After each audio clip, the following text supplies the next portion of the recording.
না, লাগছে তো অবশ্যই ভালো। আগামী দিনে যাতে আরও বেটার করতে পারি, এরকম সকলের সহযোগিতা পাই, তাহলে তো আরও বেটার লাগবে, ভালো লাগবে, প্রত্যেকেরই ভালো লাগবে।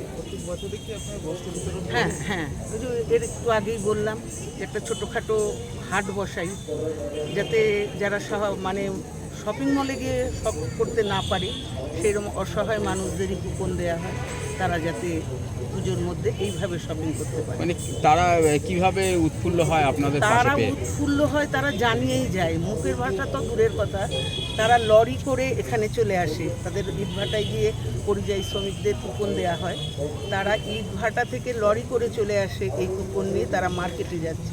এটা যে আমাদের দেখে কত আনন্দ লাগে, তাদের যখন নামে একা করে, তো এই দৃশ্য হয়তো মনে হয় না দেখলে বলে বোঝানোর মতন না। আপনার নাম? দেবী মজুমদার। চল।